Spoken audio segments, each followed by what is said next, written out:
Hi everyone, welcome to the first Bernina Club for 2017.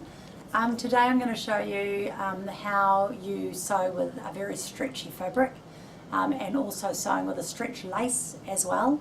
Bernina put out a shirt that a top that I've made here called the Highlight shirt, and it's on the Bernina website.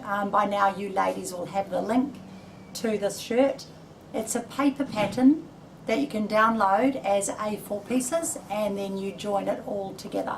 So it's very simple, and I will show you the basis of how I've done this blouse.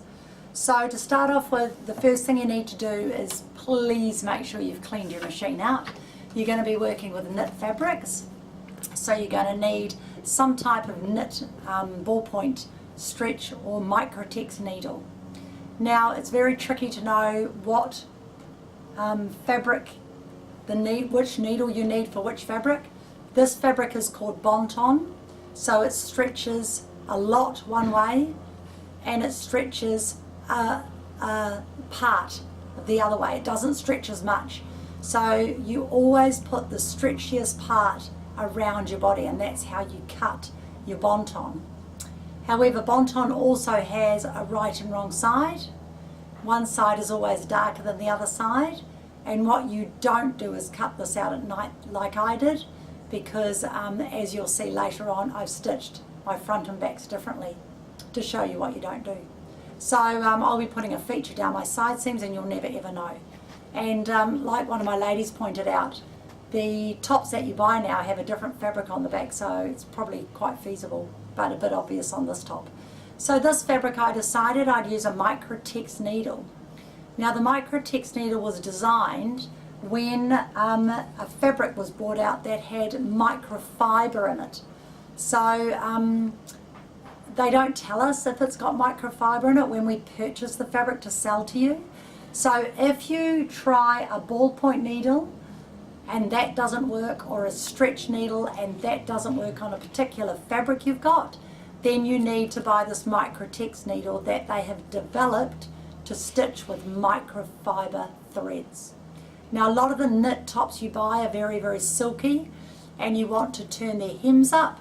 You could buy one of these, or better still, you can buy a stretch twin needle, and I've not had a fabric this hasn't worked on yet for turning up a hem. So I'll be showing you how to turn up a hem later. For that you need 2 reels of thread and obviously your bobbin thread, or sometimes I just wind 2 bobbins and put 1 bobbin here, my thread here, and my bobbin thread underneath. So we'll cover that later, because it's actually really good for you to know that, because a lot of us have to take up our hems because they're too long, the tops are too long.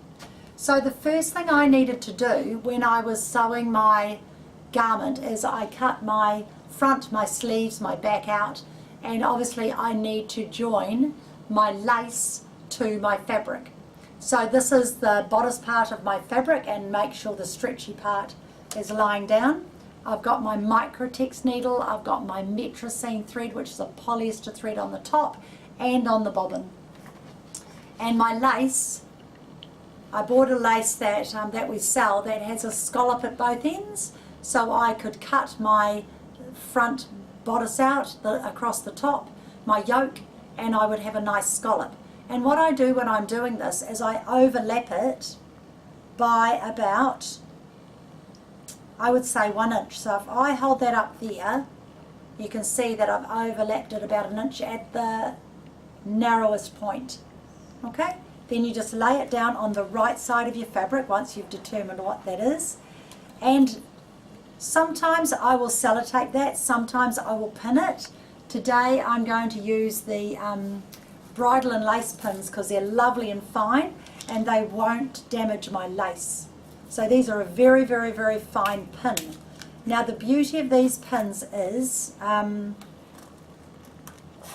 these pins here, they're the only stainless steel pins we can get. So we get a lot of people wanting stainless steel pins. These will never rust, and they're very fine, and that's when I'm going to use it on my lace. So if you're doing any bridal work or any fine work with satins and silks, then the bridle and lace pins are very, very good. Okay, you can also buy a ballpoint pin, which is very good, but it's not stainless steel. So these pins obviously don't have heads, but they're very, very good for nice fine work. So I'm just going to leave the ordinary foot on. Now you'll be amazed because I don't use really fancy stitches for doing this work. I actually sew back this way. I just use a very small zigzag. So when I'm doing my lace onto my fabric, I put my machine onto zigzag, and my preset zigzag on all the modern machines goes about 3 width and 1.5 length. Well, that's far too wide. So you want to take your length down to about 1.5, and you can leave your length at 1.5. You can always change it as you're sewing if you're not comfortable with that. And what I'm going to be doing is I'll just put my scissors here to show you. I'm going to be sewing right along this bottom edge of the scallop.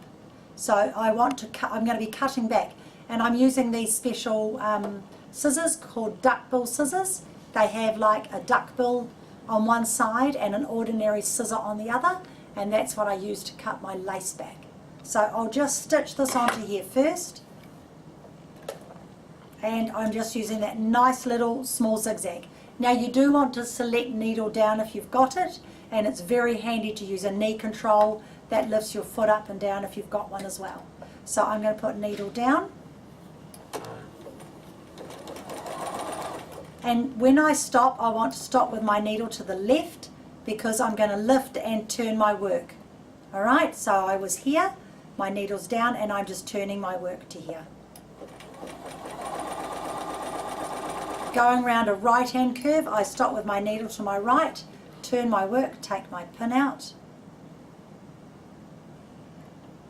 stitch a little bit more, stop with my needle to the right, lift up my work, if you've got another pin, take it out, and then carry on as far as you can go where you don't have to stop and turn. Then go right up to your point. This time stop with your needle to your left, lift your knee up and turn your work. A knee control is brilliant. Okay, take my pin out. Again, this time I'm going around a right hand curve, so I'm stopping with my needle to the right, lift, turn. If you can't go all the way, lift, turn again. So you can go all the way up to the top. So that's how I stitched all my yoke together. Okay, so at this stage, if I show you, you can see you've got your lace, you've done your scallop, and you've got your fabric on the right hand side. And when I turn it over, you'll see the fabric, and I need to cut that all back so I don't see it on the right side. So now I just lay down my fabric. I'll put it up on here, so hopefully that will be easier for you to see. Put that in there.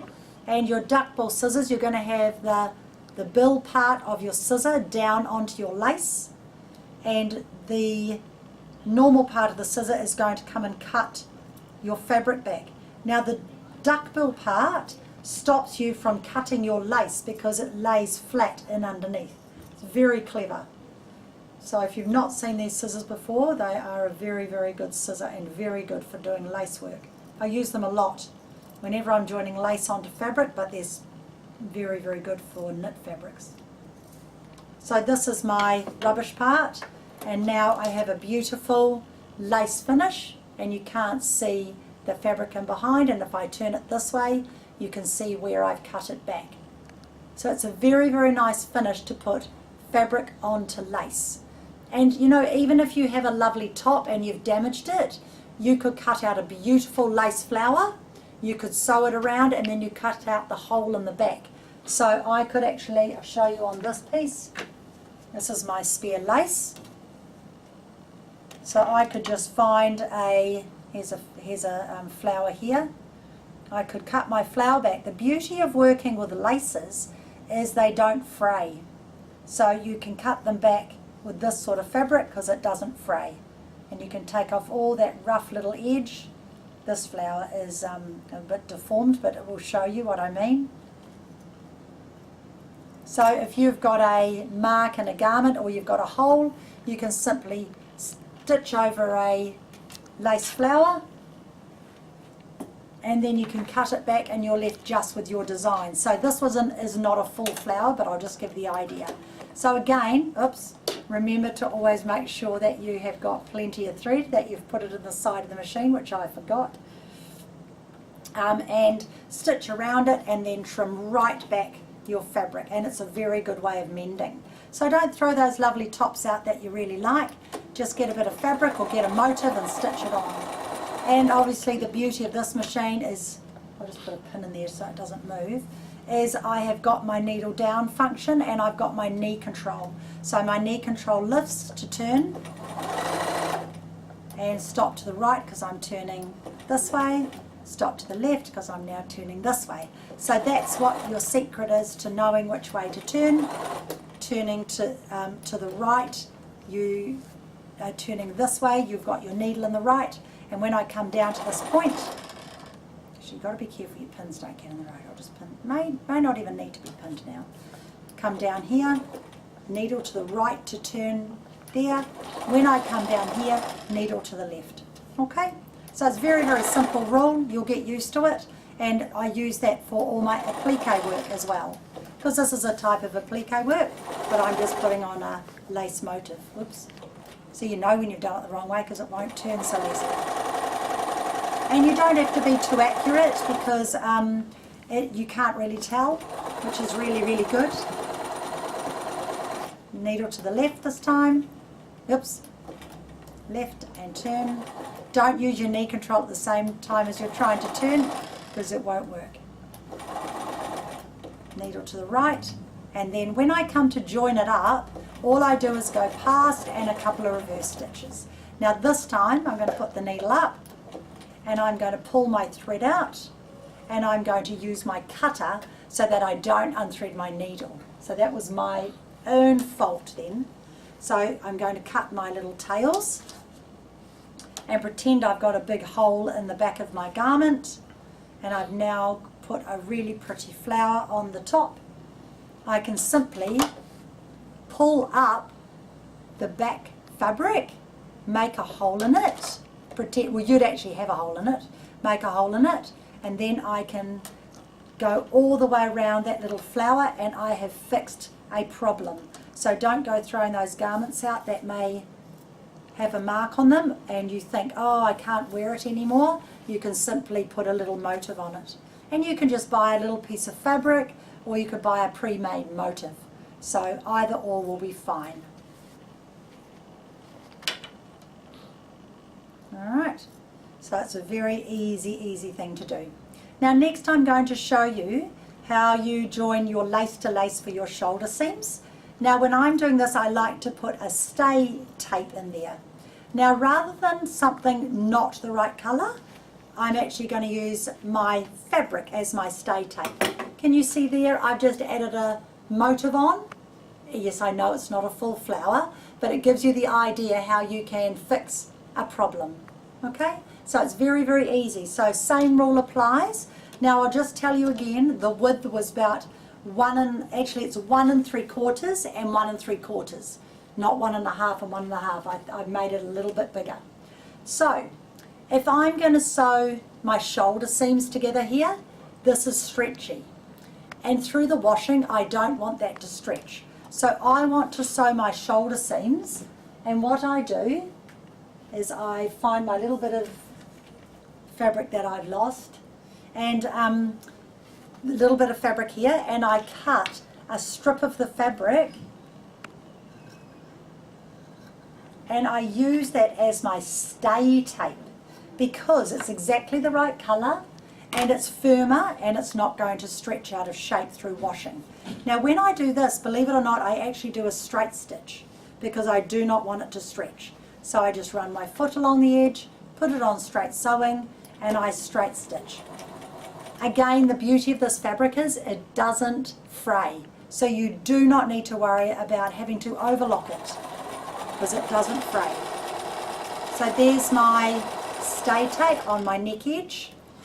You can back stitch it, but you're going to be putting a binding on it. Trim that back. You can trim your lace back to the stay tape like that. And when you turn it over, it will naturally press to one side, and the beauty, oh, it's going to press to that side. And the beauty of it is, because it's a self colour, you don't really see it. And so what it's done is it's adds strength across your shoulders. Okay, so just where the shoulders meet here, it's just added a little bit of strength across those shoulders so that it won't stretch out of shape. So that's how easy it is to do your tape. Okay, now this is my neck edge here. So if you have a look at the dress I'm wearing, I purchased pre-made binding. You can get pre-made binding in knit or satin or bias binding in cotton. So for this one, I just put pre-made binding in satin, and for this top, I couldn't match a binding, so I've used the fabric as my binding, which I'm going to show you now. So it's a very clever way. If you can't match it, you just make it out of your fabric. Okay, so what I've done is I've cut a strip of fabric, and I've used it about 2 1/4, and I'm going to put my wrong sides together like this, okay, and I'm going to sew it onto the right side of my garment, and I'm going to do about 1/4 inch seam.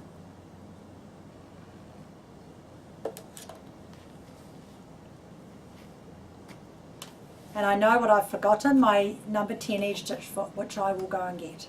So again, if you need it to stretch around the neck, you're going to have to do a small zigzag. This top has buttons down the back, and I can straight stitch it. Okay, so I'm going to just put it on. It's on stitch number 1. My stitch length will go about 2 1/2, and it's an ease stitch. You don't have to stretch it too much. So I'm just going to start it off first. I'm going to put my needle down function on, and I'm just going to give it a little bit of an ease, but not much, because I want it to curve around, and it's knit fabric, so I don't have to worry.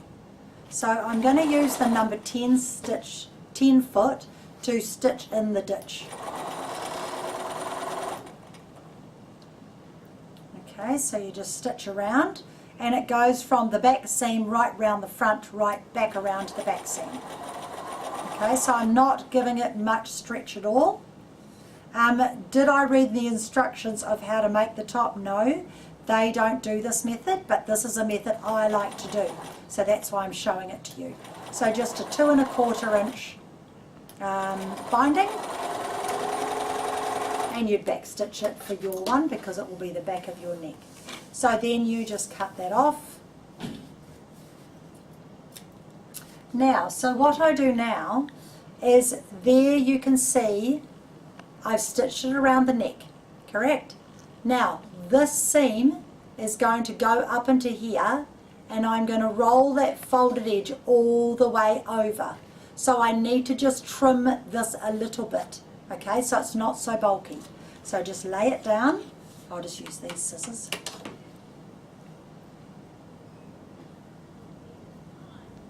And I will just trim it back. So it is really only about 1/4 inch seam. So I'm probably taking it back to, seriously, to just 5 mils. It's not much. You just need to trim off a little tiny bit so that it's going to roll over and stitch properly. Okay, and it makes all the difference just doing this little tiny step. It's worth it. So just trim that back.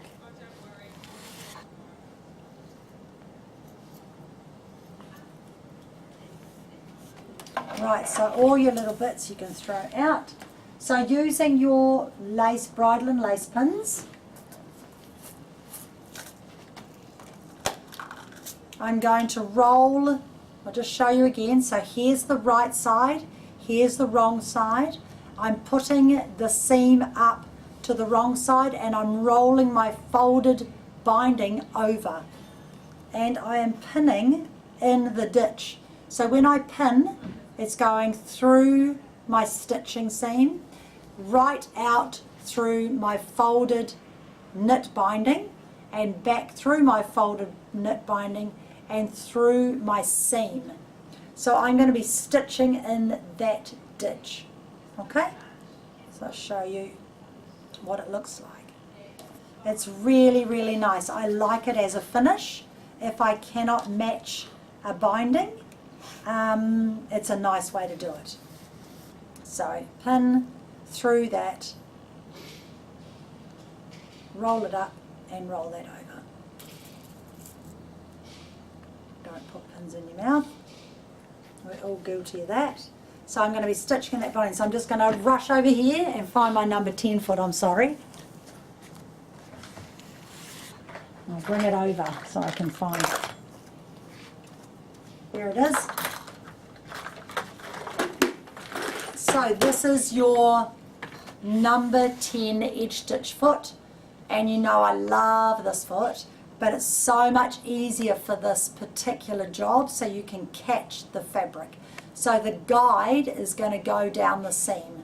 Okay, so I'm going to take this foot off, pop on my number 10 foot, and I'm going to run, I'll just pin it, one more pin around here, bring that right over and pin through that seam. Okay,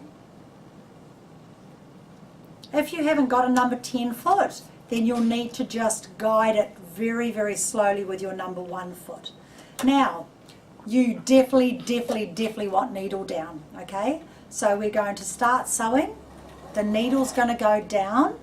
Take the pin out. Make sure the needle's down. Hold the threads when you start. And carry on following the guide down your seam line. Alright, and then it sews perfectly even. Now, sometimes when I'm doing this, I put my needle one position to the left just to make sure I don't catch my binding. It seems to be okay this time, but I have had to do that. So sometimes one stitch to the left. Okay, but for this one, it seems to be alright. For that one, I definitely did it because I was working on my full garment.